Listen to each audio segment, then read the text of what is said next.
como que você acha que o investidor deveria montar, construir uma carteira? Qual que é o processo de construção dessa carteira de fundos imobiliários e se hoje é possível montar uma carteira acessível para aquele investidor que está começando a investir e muitas vezes não tem o dinheiro necessário, né, para, enfim, um capital significativo para ter uma diversificação ideal, enfim. E também fique à vontade para completar algum ponto ali que o professor nos trouxe. O outro professor, né? Tem um ponto da fala do Baroni que eu acho que eu queria complementar, e que é um objeto de estudo no mestrado que eu estou me propondo a fazer, que é a comparação com os índices.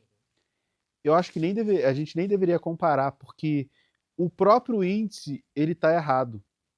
Porque pensa comigo, se eu tenho ativos pagadores de dividendos, o índice, o IFIX, o IBOV, também tem empresas pagadoras de dividendo, ela considera o reinvestimento desse dividendo. De que maneira ela considera? Ela considera que na data X, esses dividendos são incorporados. Os gestores de ETFs que replicam índice, o que eles tentam fazer? Eles alugam a carteira, eles operam com derivativos, tentando simular esse movimento. O investidor, pessoa física, consegue fazer isso? Não. Por quê? Porque ele tem conhecimento? Não, não é nem pelo conhecimento, ele pode ter todo esse conhecimento. O dividendo cai quando na conta? Para que ele possa reinvestir. Esse dividendo de fundo imobiliário cai rapidinho, 15 dias ali, beleza. Às vezes o dividendo de uma ação leva 6 meses. Muitas vezes você olha lá, data indefinida de pagamento. Por quê? Porque a empresa ela fecha o seu balanço. No ano seguinte você sabe quanto sobrou, faz reserva de lucro. Às vezes, depois de 2, 3 anos, essa reserva está muito grande, distribui o outro valor. Então você não tem, o pequeno investidor não tem essa capacidade de fazer o reinvestimento de forma imediata, como o índice está replicando como se fosse uma verdade.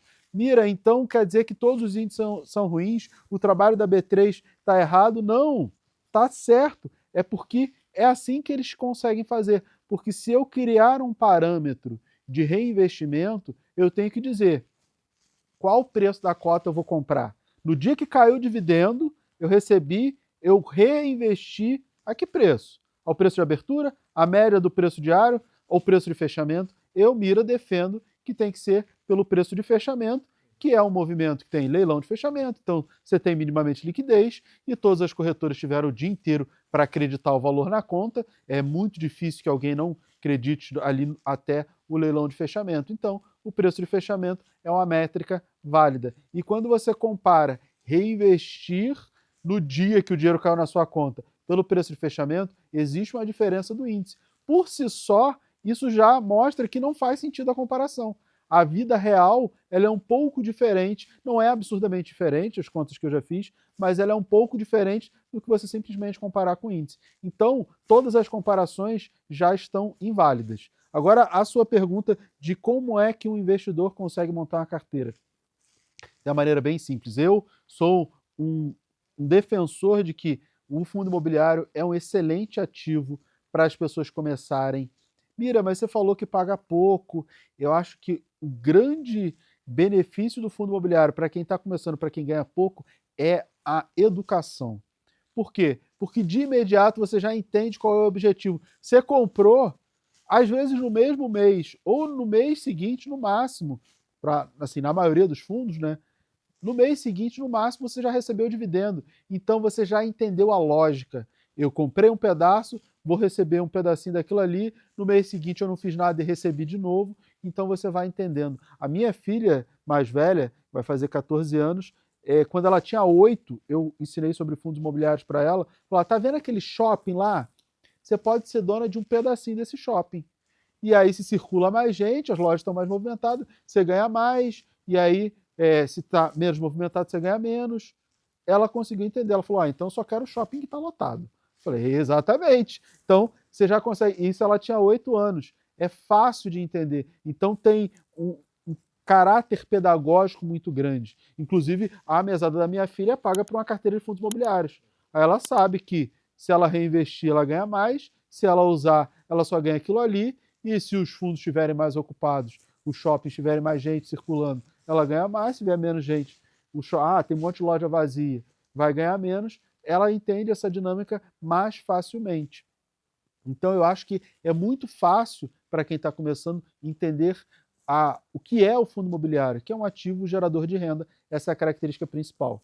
Como eu acho que um leigo pode começar? Fundo imobiliário é muito fácil de investir, extremamente fácil. Você pode começar pelos os setores que eu chamo de o filé mignon dos fundos imobiliários. 3 setores: laje corporativa e renda urbana, shopping e logístico.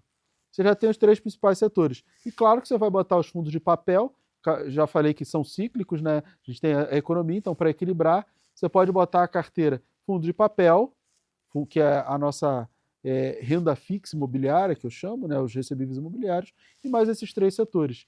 Você pode fazer uma carteira pensando mais em longo prazo e aí ter mais tijolo, e você pode ter 75% tijolo, 25% papel. Se são 4 setores, você pode pegar 3 de cada setor, e aí você tem 12 ativos, o que é uma quantidade excelente para diversificação. Segundo a teoria de Markowitz, você tendo aí mais ou menos os 16 ativos, você já atingiu a maior parte do benefício da diversificação, e beleza. Ou se você quer ter uma carteira meio a meio, você teria esses 3 setores, 2 de cada setor, e mais 6 fundos de papel, que aí você tem 12 fundos, 6 de tijolo, 6 de papel, para ter um equilíbrio. Mira, mas quais fundos eu escolho? Fundo imobiliário, quanto maior, mais difícil é o gestor fazer uma besteira. A gente tem alguns casos de gestores fazendo besteira ao longo do tempo, e recentemente, e fusão, e taxa de performance, um monte de coisa. Só que quando o fundo é muito grande, mesmo que o gestor faça alguma coisa que desagrade o cotista, isso tem um potencial pequeno de destruir o patrimônio do fundo. Então, está começando a olhar fundos imobiliários, olha os maiores de shopping, os maiores de lajes, os maiores de logístico, os maiores de papel. Por quê? Porque ele já é muito grande, ele naturalmente já é diversificado, ele naturalmente já tem muito cotista, e naturalmente já tem um monte de gente fiscalizando o gestor, naturalmente o gestor também não vai conseguir fazer muita besteira, porque o fundo já é muito grande, então fica mais fácil. Esses são os melhores fundos, as melhores oportunidades, aquele ouro que está escondido lá e ninguém viu? Claro que não, né? São os maiores. Tem mais gente? É óbvio que não. Mas, no longo prazo, é mais fácil você ter uma carteira. Inclusive para até bater o índice. Claro que se você puder estudar um pouquinho mais, ouvir um profissional, aí você vai conseguir extrair melhores resultados. Mas para quem está começando, se você olhar os maiores fundos desses segmentos, você já tem um caminho assim excelente. Já vai andar muito bem para muita coisa. Porque naturalmente também já vai ficar próximo dos melhores gestores, que são os maiores, você já vai evitar muito problema na sua carteira e com o tempo, como o próprio Baroni falou, você vai evoluindo no seu conhecimento, vai refinando a sua carteira e você vai naturalmente melhorando e mudando até um pouco a diversificação. Mas eu acho que em questão de setores você vai ficar mais ou menos por aí. E eu acho que a diversificação leiga, a diversificação ingênua é a maneira mais fácil, que é o quê? Mesmo percentual para cada um dos ativos e pronto. Você pode fazer percentuais diferentes, baseado no beta, expectativa de retorno. Dá para fazer isso. Mas eu acho que, no final das contas, vai dar muito trabalho, vale a pena para quem é profissional, quem entende de econometria, vai fazer lá no Python, no R, as suas coisas todas, isso aí vai ficar até fácil. Mas para o investidor normal, mesmo percentual, 10%, tem 10 fundos, 10% em cada um. Acabou, você já tem ali a quantidade. Esse aqui valorizou muito, beleza, você não compra dele, nesse mês você aporta nos outros para poder equilibrar. Mira, ele disparou, valorizou pra caramba, vende um pouquinho para equilibrar, porque de repente em 6 meses de aporte, você não vai conseguir equilibrar, então você vende um pouquinho para deixar equilibrado e tá tudo bem. É fácil de fazer, não é difícil, é só seguir essas dicas que eu acho que dá para montar uma excelente carteira. Professor Baroni, suas contribuições. Eu gosto muito da diversificação ingênua, né? Naive diversification, ela historicamente entrega um resultado bom.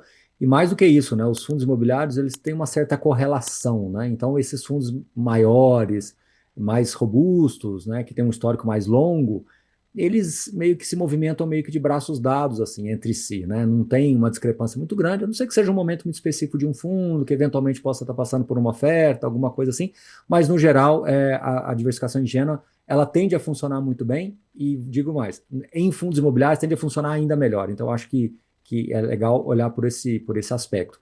Uma outra questão é que hoje os fundos imobiliários eles também são bastante democráticos, né? Você tem hoje fundos imobiliários na base 10.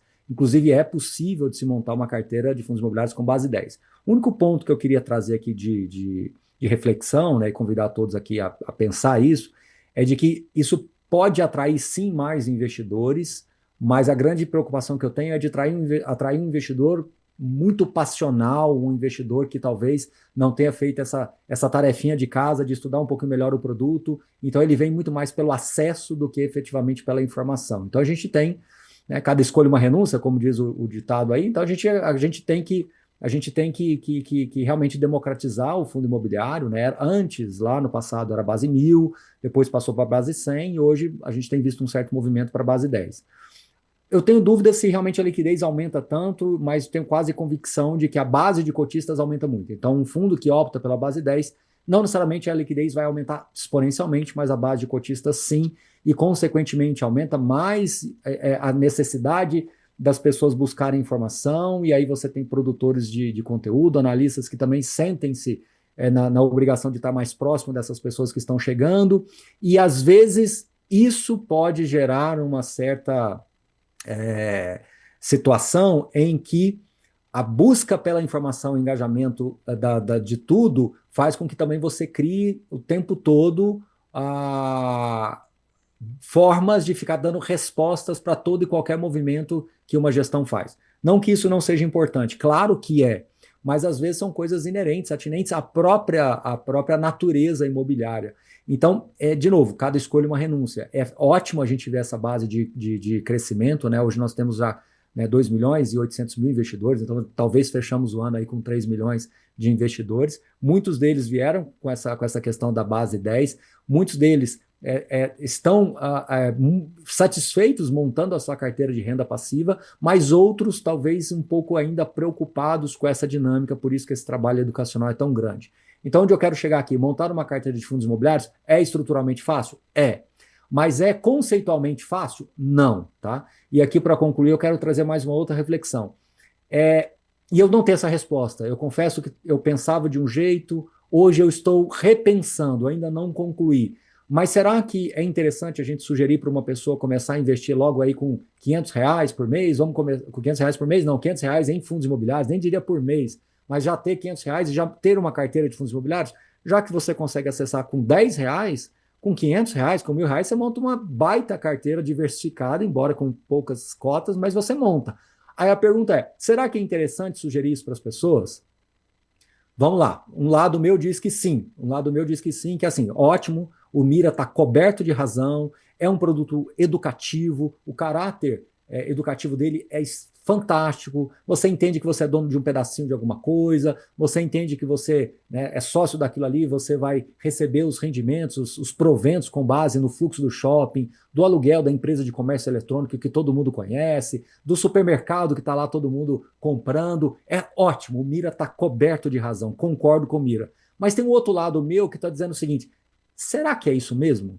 Será que a gente não precisa educar melhor essa pessoa? Porque às vezes ele vem, compra um pouquinho, a cota não anda muito, o rendimento nominalmente é baixo, e aí a pessoa começa a falar que fundo imobiliário não é bom, porque ele não tem ainda essa capacidade do reinvestimento, porque o que entra na conta dele ainda é um fator limitante, ele não tem um acesso a profissionais que vão levar uma informação de qualidade, ele acaba se baseando muito em coisas públicas, e não necessariamente aquilo ali ele consegue juntar esse quebra-cabeça todo e tomar uma decisão mais assertiva, e eu fico preocupado. Então hoje, Mira e Marx, eu diria que eu estou dividido, eu estou repensando, eu não sei qual vai ser a minha conclusão, mas eu confesso a vocês que hoje eu estou nessa fase, e digo mais, é porque a gente recebe muitos feedbacks, né, muitas perguntas de várias pessoas, e quando você se dá ali, dá a oportunidade de entender um pouquinho mais a cabeça dessa pessoa e a motivação da pergunta dela, você vê que ela tem um problema de premissa, ela tem um problema de origem,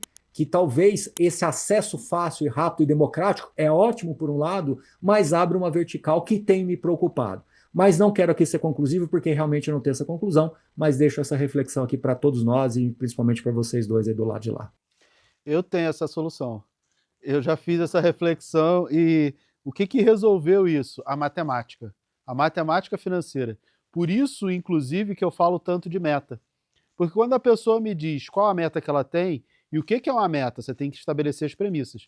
Quanto dinheiro você tem hoje, quanto dinheiro você quer ter no futuro, quanto você vai aportar mensalmente e em quanto tempo você quer ter isso. Quando eu junto todas essas informações, eu sei a taxa necessária que essa pessoa precisa ter para crescimento. E se é inerente ao produto ter uma taxa de retenção muito baixa, então não é de se esperar um crescimento exponencial de fundos imobiliários e a pessoa, baseado na meta, precisa de um retorno maior, naturalmente ela precisa pensar mais em ações, que são ativos que têm mais essa capacidade. E aí, claro, você tem ativos mais de dividendos e outros mais de crescimento, só que as ações têm uma dinâmica de crescimento diferente, ela pode tomar empréstimo, ela pode crescer com capital de terceiros, não precisa ser só com capital próprio, tem o reinvestimento do capital próprio, tem uma série de outras características que os fundos imobiliários não têm. Então, se as pessoas precisam de um crescimento maior, é natural que elas devem buscar mais ações. Se eu preciso de um crescimento menor, porque eu já tenho um patrimônio significativo, ou porque eu já estou querendo receber uma renda, já tenho um patrimônio capaz de gerar renda, os fundos imobiliários cabem muito bem. Então, mais uma vez, a gente volta para a meta e quem define se aquele ativo cabe ou não na carteira é a meta. Eu faço aulas específicas com os meus alunos de análise da carteira deles de forma pública para os demais alunos, para que eles entendam. E para alguns alunos, eles têm que vender todos os fundos imobiliários porque não cabe na carteira deles. Para outros, pode vender, pode investir somente em fundo imobiliário, está excelente. Depende da necessidade, da meta de cada um. E aí, por exemplo, teve uma outra aluna que eu falei para ela para vender os fundos imobiliários, todos eles. Ela tinha uma cota, aí o outro fundo ela tinha 3 cotas, 2 cotas, eu falei assim, juntou tudo, você tem uns R$2.000 de fundo imobiliário. Você está perdendo seu tempo, quebrando a sua cabeça, e o seu aporte é R$2.000. Mas assim, você está quebrando a cabeça com uma coisa que não está te dando retorno nenhum. E para o crescimento que você precisa, não é esse tipo de ativo. Então, a meta é que diz o quanto você precisa de retorno, e aí o quanto você precisa de retorno é que vai direcionar o tipo de investimento. Ah, eu não preciso de tanto retorno, posso ter uma carteira com ações e fundos imobiliários. Eu preciso de muito retorno, ações. Preciso de um retorno muito, muito grande, aumenta o prazo e o aporte. Porque aí você vai precisar, eu preciso de 20, 30, o Warren Buffett consegue 20% ao ano, conseguir. Não, você precisa de 30. Então você vai ser 50% melhor que o Buffett. Então, caramba, tomara que você consiga, mas eu acho difícil. Então tem que trazer esses percentuais para a realidade. Você precisa de um retorno muito alto, aumenta o prazo e o aporte, que aí a matemática fecha. Principalmente o prazo, porque o efeito juros sobre juros, o crescimento do patrimônio, quanto mais tempo, fica mais fácil esse crescimento. Então, a meta que define que tipo de ativo. Eu acho que, por exemplo, base 10, eu acho ótimo, tanto que eu tenho carteira pública no YouTube de R$50. Com R$50, você monta uma carteira de fundos imobiliários, todos base 10, diversificado. É a melhor carteira? São os melhores fundos? Claro que não. Geralmente, os bons fundos são, hoje em dia, mais base 100, um ou outro já migrou para base 10, mas você precisaria de mais investimento. Mas a ideia da carteira é apenas para você entender como é que funciona. Para quem tem pouco dinheiro e pouco investimento, fundo imobiliário não é o melhor caminho. Para quem tem pouco dinheiro, precisa fazer mais renda, precisa aportar mais e deveria pensar um pouco mais em ações, que são ativos que têm mais essa natureza de crescimento, dado payout, dado índice de retenção, expectativa de crescimento e tudo aquilo que é inerente àquela classe de ativos. É muito o que a gente discute bastante aqui no programa, né, que poxa, o investidor não pode esperar um investimento em fundos imobiliários e que esse investimento multiplique o capital dele em 10 vezes em 1 ano, 2 anos, 3 anos, como pode acontecer investindo em ações, mas não necessariamente acontece, a gente sabe que também é difícil. Porque o prédio que ele comprou também não vai multiplicar o valor por 10. Exatamente. Que inflação é essa, que economia é essa, não faz sentido. O problema não está no veículo fundo imobiliário, mas na realidade daquele ativo o qual o fundo imobiliário investe. Você pode até ter uma grande valorização dos imóveis, mas ao longo do tempo, muito difícil ver assim no espaço curto. Se a gente pensar que a meta de inflação é 3%, e qual a valorização que você espera de um imóvel? A inflação, né? Por quê? Porque você vai ter aumento do custo construtivo pela inflação. Ah, não, porque o custo construtivo vai ser muito maior do que a inflação. Não, o que você espera, pelo menos ao longo do tempo, é que seja a inflação. Se o que você espera é que os imóveis se valorizem pouco, como é da natureza do mercado imobiliário se valorizar pouco. Eu sempre falo isso, tem um monte de gente, não, mas que eu vi em Balneário Camboriú, não sei o que, como se uma única cidade, uma única rua fosse a realidade do país, e não é. O índice FIPZAP mostra a realidade do mercado imobiliário e você espera que corrija a inflação. Se a gente tem uma meta de inflação de 3%, mas o Brasil não atinge a meta, tá bom, que seja 4, 4,5, 5. Não é um valor tão grande. Como é que em alguns anos vai multiplicar por 10? Assim, a matemática não tem lógica. Você está buscando um retorno que ele não tem base para acontecer. E aí você vai se frustrar. Mas você pega aquele time lá da Série B e você quer que ele seja campeão da Champions League. Assim, não é a característica, não tem uma capacidade. Você está buscando algo que não faz o menor sentido. Esse é o grande... Acho que falta aos investidores casar o ativo, a expectativa do ativo, com aquilo que a pessoa quer. De repente está olhando para o ativo errado para aquilo que você quer. Me corrija, inclusive, Baroni, se eu estiver enganado, mas inclusive o professor João da Rocha Lima, que é uma grande referência no mercado de real estate, já trouxe um estudo mostrando que imóveis, de modo geral, trazem um componente de retorno em torno de 85% proveniente da renda do imóvel, 80, 85, se não me falha a memória. Né? Então, a grande parte desse retorno vem da renda, né? Enquanto que a valorização, né, ela é até existente, imóveis de qualidade, mas menos representativa ali, olhando o retorno total para aí. É excelente esse ponto, né? Inclusive, assim, quanto mais curto o tempo, mais relevante é a variação dos preços do que o rendimento. Então, por que é que algumas pessoas acabam se frustrando com um fundo imobiliário ou com algum investimento em imóvel? Porque se você fala assim, eu investi em fundo imobiliário tem 3 anos, 4 anos, 5 anos, nossa, a cota não anda, alguma coisa assim. Na cabeça dele, o fator renda praticamente sumiu. Ele não está nem vendo a renda. E ele está olhando só para o preço ali da cota. É uma decisão, é uma análise extremamente, eu diria assim, equivocada, né?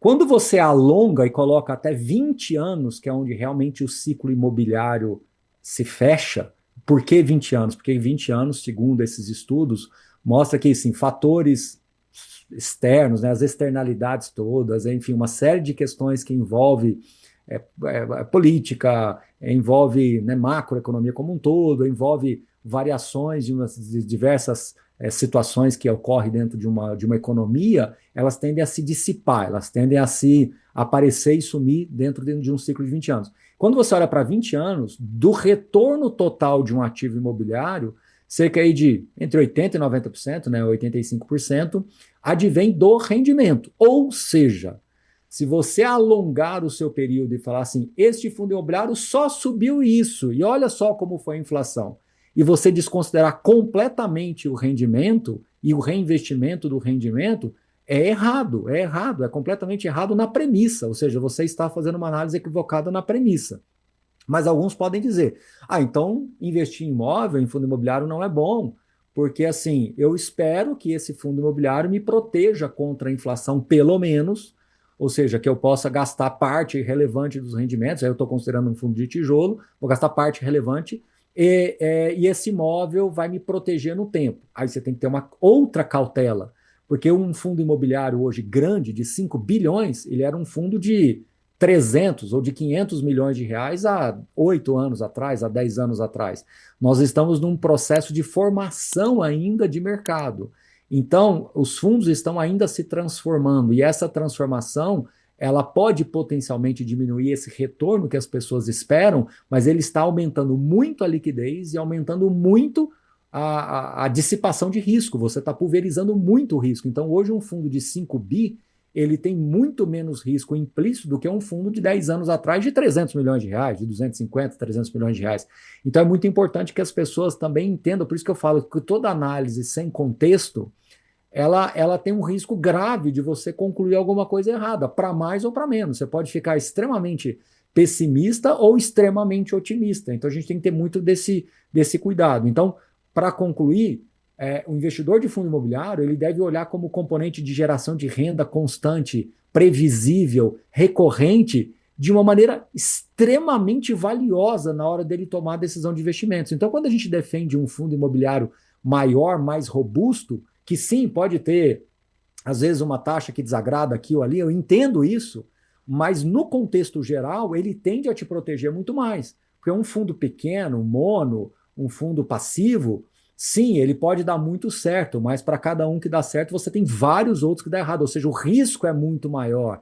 E por mais que você tenha aquela saída pela tangente dizendo o seguinte, não, mas eu formo a minha carteira, então eu tenho 30, 40, 50 fundos pequenos e passivos, porque eu faço da minha carteira passiva como se fosse uma carteira maior. Entendo isso, legal, parabéns, mas isso não é replicável. Isso é uma visão egocêntrica, é uma visão individual, é uma visão em que você está se colocando como referência e não um mercado de 3 milhões de investidores. Se você pegar 3 milhões de investidores e a gente começar a fazer um incentivo de todo mundo ter 50 fundos na carteira de fundos passivos e pequenos e dos bons, não vai ter cota para todo mundo. Eu não vou citar nomes, mas eu teria aqui na mão 5 grandes fundos, grandes não, 5 excelentes fundos pequenos, que se cada investidor quiser uma cota, não tem uma cota para cada investidor desses 3 milhões. Eles sequer têm 3 milhões de cotas disponíveis no mercado. Então, é uma atitude puramente egocêntrica, não é uma atitude de mercado, não é uma atitude de indústria, é uma atitude individual. Então, por isso que a gente não pode balizar uma visão super individual como se ela fosse recorrente para o mercado. Então, sim, é um ativo de renda num ciclo de 20 anos, que é o que deveria ser minimamente o prazo das pessoas investirem nesse plano de metas aí que o professor Mira coloca e incentiva os seus alunos a fazerem, deve ser no mínimo 20 anos, e quando você coloca 20 anos, renda é um fator essencial para uma carteira de fundos imobiliários. Então, quanto mais previsível, quanto mais harmônico, mais previsível, mais recorrente for esse rendimento, maior é a chance de você lograr sucesso na sua tese ancorada aí por fundos imobiliários. Tem um ponto que eu acho interessante do que o Baroni falou, que o mercado, os fundos, eles estão se modificando, né, se transformando. E quando a gente olha, é natural que as pessoas comparem com imóvel físico, né? Ah, não, porque eu tenho um imóvel alugado e aí o imóvel valorizou e ainda me pagou dividendo. Só que quando a gente olha um fundo de tijolo, você pensa assim, o gestor precisa fazer um retrofit para continuar interessante o aluguel. Isso tem um custo e faz parte do negócio e dilui os custos ali, porque o imóvel é grande, o fundo é grande, e dilui e beleza, e segue. Quando você tem um imóvel físico, as pessoas esquecem que para continuar interessante você precisa reformar. E eu estava falando isso outro dia. Quem já fez reforma sabe o quanto custa a marcenaria. Cara, você vai mudar a marcenaria de um imóvel, você vai gastar algumas centenas de milhares de reais, dependendo do tamanho do imóvel. Então, deixar o imóvel que ele permaneça atrativo, fazer com que ele permaneça atrativo, tem um custo altíssimo também, e as pessoas não colocam na conta. Eu tenho um apartamento que eu comprei por 100 mil e hoje vale 1 milhão. Tá bom, mas você gastou quanto de reforma nesse tempo? De repente você gastou 300, 400 mil de reforma até lá. Então, não foi 100 mil, virou 1 milhão. De repente você gastou 500 e 500 virou 1 milhão. Tá bom, dobrou. Com taxa de 15% ao ano, como tem na renda fixa, em 4,8 anos você dobra o capital. Então, dependendo do prazo, não foi nada além do natural, do normal. Então você não tem nada assim tão diferente. Só que as pessoas acabam negligenciando essas questões quando fazem as comparações. E aí o fundo imobiliário está fazendo tudo isso, está te gerando renda e você nem precisa se envolver com obra, com nada disso. Então, essa questão da natureza imobiliária tem recuperar a inflação, é natural que você espere apenas a recuperação da inflação do ativo imobiliário, grande parte do ganho está na renda. O professor João, ele fala, inclusive, que nós, analistas, a gente acaba pegando um fundo de tijolo e trazendo a renda futura a valor presente dos próximos 10 anos, né? Ele diz que isso é uma besteira, porque ele vai pagar renda para a eternidade, então nem faria sentido. E por que a gente usa só 10 anos? Justamente por conta de retrofit, de mudanças, de uma série de coisas que esse fundo vai ter nesse período. Então, entende-se que 10 anos é um valor interessante de tempo. Mas o grande valor do ativo imobiliário está na geração de renda no longo prazo. Essa é uma característica do ativo. Não é que o Bira quer que seja assim, o Baroni. Não é que a gente quer. É que a gente entende que essa é a natureza do ativo. É a característica dele. Não dá para esperar dele algo diferente do que é a natureza dele. Nosso papel é explicar, né, para o investidor, até para alinhar expectativas, né? Acho que esse que é o fundamental.